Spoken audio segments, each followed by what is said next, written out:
Welcome everyone, Fernando David here. I'm super excited about today. I'm going to be introducing you to someone that for me is extremely inspirational, someone that I care a lot about. She's an amazing person. I think you're going to enjoy her story, but more importantly, I think you're going to learn from her story. So without further ado, let me introduce you to Joanna from PMI, Costa Rica. Thank you for those beautiful words. I really have learned so much from you two. What would you like to know about me? So I really want the viewers to get to know you, because I really believe you have a very inspirational story. So let's begin from when you, who were you when you were in high school? Like if we were in high school together, who were you? I was shy as hell. That's the only thing I can say. I went to college to the US and I studied first fashion design with art. So I major in both of them and then I started working as a fashion designer. I used to see my designs on the street and it was amazing. But I was paid very little. I couldn't support myself. So then I decided to enter business administration, and I have a licenciatura, which is a little bit less than a master in international business. And I loved it. I entered real estate 24 years ago. It's going to be in April 24, so 23 and almost 11 months or 10 months. No, ya me dio pena. Okay. That's fine. So let's first of all, let's tell the viewers. I've already mentioned that you're from PMI Costa Rica. So where exactly do you live? You live in what part of Costa Rica? I live in San Jose, which is the capital city. It's the Central Valley. So mostly I see all the west part, which is Escazú, Santa Ana, Romoser, all those areas. But I do real estate everywhere in the country. It's a small country and our regulations and law makes it possible. What else should I tell you about me? I have two beautiful daughters. That's where I want you to go, the bunch of beautiful daughters. Let's brag about them. I have two beautiful daughters. One just graduated from high school and she was accepted in many colleges. So we are going to make a decision very soon. My youngest is 12 and she's a riot. That is the one that is going to give me gray hair. I'm sure about that. I'm divorced. I was in a very abusive relationship and I managed to get out of it. Went through therapy for many years and here I am after 11 years of divorce and I'm very happy. So you can do it. Women who are there, you can do it no matter what. That's one of the things that I like to, and again, if you're not comfortable about talking about something, just say, hey, just pass on it. But I want, because that's a really important point that you just mentioned, right? And again, for those that don't know, I know Joanna for a while now through PMI. I know some of her backstory. This is why I invited her to the show, because she's a single mom operating in a foreign country and decided to get into the PMI franchise, which at the time, correct me if I'm wrong, you were the first international franchise, correct? Yes. So that is a very beautiful story. Yes. Tell us about that. I like to tell it. I went to the biggest franchisee in the US for property manager and they declined me. They said that they were not ready for the international market. So I went to see them in New York and then I went to a franchise show in the Yavis Center with my cousin. And then he goes, so easy. They don't want you, but we will find somebody who does. So he went like this, point to PMI, let's go to Utah. And we took a plane ticket to Utah and we met we met Steve, and we met everybody. We met Chris, and so it was very nice because we sat down and talked to them, and we liked that they were very down to earth. There was not a lot of bluff. It's simple. This is the operation. This is the cost, and we would love to have you. You will be more or less like a guinea pig because you will be the first franchisee outside the US. So I was excited, and we signed and we started. Outstanding. Outstanding. Yeah. So let's expand on that and on when you started with PMI, because you were the first franchise. You set the groundwork for the rest of international franchisees. So tell us, what was one of the most difficult, or one or two most difficult components of operating a U.S. franchise in a foreign country? Like what were your obstacles in the beginning? Okay, the most important thing is that I have to make everything double in Spanish and English, right? So we had to translate most of the things, and that took a little time. And the other one is that many of the platforms and things that are being used in the US cannot be used here because of location. So I have to adapt and to create and to in order to make it work. So it has been an amazing process because I have learned a lot from it. And when I started, I thought that I knew a lot, but the know-how and how to interact with different platforms, and it's amazing. The lessons are amazing. I cannot say anything else about it. I have tried many things. Many things have worked, others have not worked. I have spent money everywhere to see what is better and more efficient. And I think I have done great. That's what I can say. Yeah. So I know that you in the beginning, and because I remember in the beginning it was very difficult to get the ball rolling. But once it started, once you figured out what your best route was, it started to pick up. So let's talk about, like, first of all, when did you open your franchise? I opened it 3 years ago. I got it in 2017. And when I was gonna go, I did training. And when I was about to go to training, my business partner was diagnosed with cancer. So it was a little bit overwhelming because we had divided all the area. So we have a person for each area and everything in charge. And at the beginning, I had to do everything alone. So it was not that easy, but it is possible. You just have to prioritize what you're going to do first and then implement little by little. It has taken me longer than I wanted to reach a certain level, but I'm happy. I'm getting there. Yes. Yeah, it's like I tell a lot of the people that I mentor and I work with. Success doesn't happen overnight. You know, people look at, I'm a big salsa singer and I'm a big Mark Anthony fan, and people don't realize that Mark Anthony was singing since he was 12. He didn't become super famous till he was in his 30s. So it's a constant grind, right? In your case, same thing. And this is why I want to bring out when you started to where you are now, because correct me if I'm wrong, your success didn't happen your first year, right?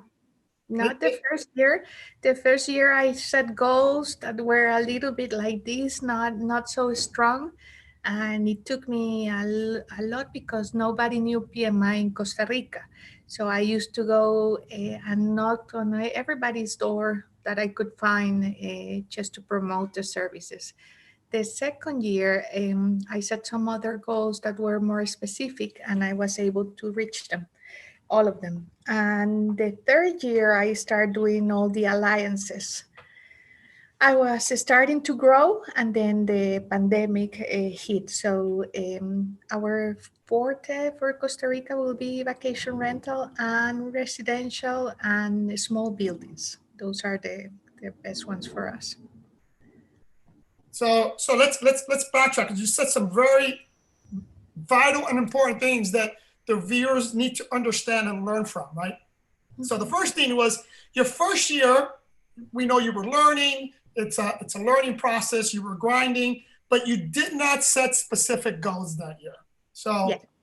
your second year, when you did set specific goals, you were able to channel your energy towards that, and you had greater success, correct? Yes. So that is, I if you look at, I did a video on it's called Being on Top of the World, right? And in that video, I discuss, or I give the viewer a game plan as to how to set goals, and then how to create that game plan for success. And being specific has to be there, right? You cannot generalize. The other thing you mentioned, sorry to interrupt, I'm gonna let you talk now. The other thing you mentioned was the fact that your initial goals weren't big. They weren't big enough, right? Exactly. Talk about that. Why is that? Why do you think that's important? I think I was looking at a different way, because you usually have to set up how the structure of the company you wanted. So I started making alliances with one of the real estate companies here in Costa Rica, and I was doing their property management, and they were selling. I can still sell because I'm a broker too. So it was interesting, because I wanted to see how their system worked, and it was amazing to see it's another US franchise as well. And but it didn't work, the alliance. So I learned from that and moved on, and implemented many other things that were more possible for our property management franchise. And Can you tell us, or I mean, if you can't, you can't, but can you tell us why do you think it didn't work? oh, it's still a boys club here. There it is. They didn't like me because I had a franchise. No, I don't know. I think it has to do with that. There is a lot of competition. It's not an easy market. It's a very small market, and a lot of people competing for it. And most of them, they don't have the experience. I am one of the oldest real estate agents and brokers here in Costa Rica. So that I was taken for granted in many of the things, I think. I Now, had some issues with some of the boys. That's what let's talk about that a little bit, because you are in a Latin country, and culture, you have to say culture. culture, right? And me being, of Latin descent as well, I understand there's a big, we say machismo, right? Yes. And Yes. so do you? It's huge. Right. It's not little. Yes. Exactly. So So usually what happens to me is that I go knock on doors and do everything and present quotes and everything. And I usually get like, oh, we like it. We're going to study it. Let me think about it. And then I decided to hire an IMA, independent marketing assistant, or in this case, director. And he goes with the same things and he gets it. So the only explanation we have here is that I'm a woman, which is awful. So I found a way to beat it, but we have to improve. The country has to improve. yeah, I think the world has to improve, not just Costa Rica, but it's interesting because, and again, this is one of the reasons why I love you, is because you always learn to adapt, right? There is always a way. Yes, there is. If you have a wish, there is always a way to achieve it. Yeah, Even if and you're that's on the one of the background. beautiful things about you is that you fully understand that the problem is not every problem has a solution, and you understand that. So that's important. I need people to understand that just because you're a woman, or just because you're a minority, or just because you don't speak the English language well, or just because you come from a poor background means nothing. It means nothing. Yes. There's always a way to overcome. Now, I'm going to ask you a question. I don't know if you know the answer to this, but how many females in Costa Rica do what you do? In property management, the biggest companies, we are 2 at the moment that I know of. But are they run by women or are they run by men? By women, yes. Yeah. 2 of the biggest run by women. But in general, we had like in 24 years in real estate, I have seen a lot in the country. At the beginning, we were like 7 on this area. Then it expanded more because the way the system is, you don't have licenses, you don't have many of the things, right? So a lot of people would like to try and do it, and they don't have the background to do it, right? Usually it was a woman's area, like the job was to show houses and to close, right? But lately it has become more men oriented as well. So then you have all these new things coming along that are not as nice. But I'm not afraid. So they can push whatever they want to be. So that's in terms of growth, right? Because I know you saw substantial growth compare 2019 to 2020. Do you know what your numbers are? Like, do you know what your growth was between 2019 and 2020? I know that I doubled what I made, but in percentage. So let me get this straight. In 2020, you doubled what you had in 2019. Yes. Amazing, right? Amazing. Why? Yes, because it was COVID and we were in lockdown. Yes. So where there is a will, there is always a way. So you adapt. I think one of my qualities is I adapt easily, but this is not that it came out of nowhere, right? I grew up in 7 different countries, so I had to adapt things little, no matter what. Something new, you have to learn how to live here. So I think that is one of the things I learned from moving from country to country. And I forgot to touch on that because this part I wanted to bring that up because and don't let me forget to ask you about the pandemic. But let's go back to that because I think that's interesting that I forgot to mention in the beginning. You traveled a lot because of your father's job, correct? Yes. Now, out of your mom and dad, because both amazing people, what qualities do you think that you got from them that made you the person you are today? Meaning the strong-willed, because you mentioned the traveling helped you learn to adapt. But what teachings that you get from your dad or your mom that you could contribute to your success today? I remember that I told you that, but I believe that mostly to persevere no matter what, to keep on trying, and if you fail, you keep on trying, and you got knowledge out of failure as well. The other one, well, for me, the first one is family. Family is first always, and then everything else. And what else? I don't know, honesty. Transparency. Yeah, being that strong-willed and perseverance and that no-quit attitude is what I definitely get that you learned from your parents. Yes. and you said something that's really important, and just so happened that I just did another video on it, and it's the ability to learn from your losses, right?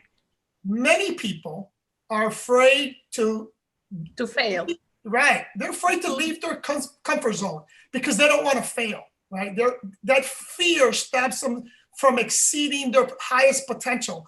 But you don't have that, right? I'm always pushing outside the comfort zone. That is like in me. I think after everything I went through is a must. You cannot stay in a position that you are not happy. You need to continue and push until you find what makes you really, really happy. Amen. I love that. I love that. So now let's go back to 2020 because I, like you, had an amazing 2020. Now, what I'm going to tell you what I did, and I give you some examples of why I did, and then if you can share how you were able to grow in 2020, like as much as you did. So when the pandemic hit, and I know you guys in Costa Rica were in much worse situations than we were here, because if I understand it correctly, they locked down the entire country. Yes. We were not nationally, and again, the U.S. is way bigger than Costa Rica. Yes. We weren't locked down. We were locked down from foreigners, but people can still travel back and forth within the states. But here's what I did as soon as the pandemic hit, I had, like you did, I had specific goals. I do my goal settings in December of every year. Had specific goals. One of the areas in which I failed and didn't realize it until 2020 was that my goals were never big enough, right? I always met my goal. I set goals that subconsciously I can achieve. And in 2020, I had specific goals and I had my game plan. And what I did out of fear, because I was like, holy smokes, man, because for us, March and April were bad months. People were afraid, the virus was just new, no one was really traveling. The state and the county and city that I was in banned vacation rentals, like you just couldn't do it. So what I ended up doing was doubling down on stuff that I normally didn't do. So I'll give you an example. What we did over here was we couldn't do short-term rentals, and meaning my bread and butter and prior to 2020 was people coming down for the weekends, 2 or 3 days, 5 days at the most. That's what my bread and butter was. That's where I made my money. But once they prevented us from doing that, the only thing they allowed was 30 days or more, stays for 30 days or more. They came for work, or if they were going to stay here for 30 days or more, then you can rent out your place. So I doubled down on that, and I quickly realized places like New York, Chicago, LA, just to name a few, I realized people are not going to want to stay there. Especially it was March. It's still fairly cold. Most people up there live in very small apartments. So I marketed heavily to New York, heavily telling them, hey, if you're working from home, might as well work from a beautiful house on the beach with a pool, come down to Florida. Worked great for me. I, like you, doubled my business. Had the best year ever in my career, in both the sales side and in management, because I was able to pivot like that. What did you do, or what pivots, or what changes that you do that help you, that allowed you to double your business? Well, what we did first was I lower prices because our national market is way lower, the prices, right? So we went from a 68 occupancy rate to a 17 more or less percent. So it was very, very low. We couldn't get out of the house. It was a complete lockdown, like a draconian law. And then it started to open little by little by the time of August, September. So we had months that were like completely blank. and I kept on having people because they were moving from one house to another one because many tourists were stuck in the country. And we helped many of them to get out of the country in humanitarian flights and everything. So it was not a nice situation. And then the other thing that I did differently, I hired my independent marketing director, and he's amazing. He's a closer also, and we start doubling the efforts. That's what I think. Whatever we were doing, it was by two. It was exponential. So that's the way we got more customers and we close more. Outstanding. Now we're going to go into the other component that I believe is extremely important, especially in growth, right? If you want to scale your business, there's absolutely no way an independent person can do it by themselves. So you need to create a team. Now, you mentioned that, and you contribute a lot of your success to your independent marketer, right? Yeah. Mm-hmm. Prior to that, because that's something that even I remember when I got my training, they mentioned you should hire that first. What took you so long to hire that person? I was afraid that the income wasn't coming completely all monthly. It was up and down. So I was afraid of hiring somebody by salary and not being able to provide completely. So by this time, what we did is a commission-based salary or commission-based, and it has been amazing. Outstanding. I like to hit on 2 points there.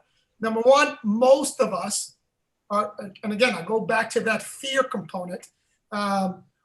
We're afraid to hire, or we tell ourselves, when I make X, I'll hire someone, right? I'm not making enough when I hire someone. Well, here's the problem with that. Without hiring someone, you can't make X, or you can't grow as quick, right? So, it's like either the chicken or the egg, right? Who's first? So if you are an entrepreneur out there, I highly recommend hire or pull the trigger on hiring quicker than you think. Because you can have the best product, you can have the best service, but without customers, you don't have a business. So you need to bring in the customers in order to have a business. You can't, that's a must. On that same token, you have to have a team, right? And I talked about this on another video as well, the importance of creating the right team around you, right? I know what I'm good at, and I know what I suck at. So I'm going to hire for the jobs that I suck at. In addition to that, I'm going to hire for jobs that don't produce money. And what I mean by that is, your independent marketer, that guy produces money, right? So that's a must hire. But an admin person that's just answering your phone calls, scheduling your meetings, that's not a money producer. That's another position in which you need to hire. Alleviate the small stuff, the stuff that doesn't make you money, to someone else, and you either bring in the business, make them, and start bringing in more money, and hire people to bring in more money, right? Yes, I have to add something. I had in the 3 years I have had 3 different teams, and the first one, it was all professional guys, but they were more interested in getting to know what we were making inside a company to then take it out. So I fired a lot of those, and then I had a group of only women, just to support the women cause, just to see that if it worked. But there were a lot of issues in closings and stuff like that, and it was not really giving any success. So after that one, I said, well, I'm doing it alone for a while just to continue, because I work every day.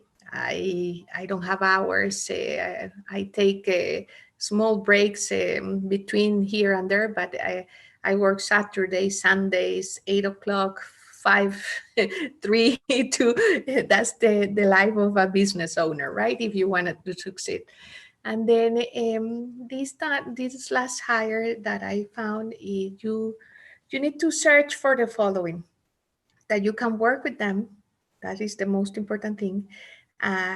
In this case, he's very much like me. We are outside of the box thinkers. We are hyperactive. We don't stay put. So it's the same energy, but he doesn't like compliance or operation. So I'm doing that part even if I don't really like it. So it's a great thing because of that. I think if you can work with somebody and the results are very quickly, then you know you are with the right team. If not, you will try for a long time and it might not succeed. So that is an important lesson too. Yeah, that's a great lesson. Listen, And another one. Yeah. I had a team of pure professionals with all these degrees. In this side is, but he has a goal to close, and that is what I was searching for. Outstanding. To finish on that thought is you should, as a business owner, you should be very quick to fire, but very slow to hire. Exactly. You need to find the right person. It's not easy. It's a lot of trial and error, but you can't not hold on to people that are not a right fit. And a lot of people are that's another one of those fear components. A lot of people are afraid to or they don't have the necessary skills to fire someone because it is a skill. That is an important skill you gotta have. Okay. Well, I can do that charmingly. It's business, right? It's business. So let's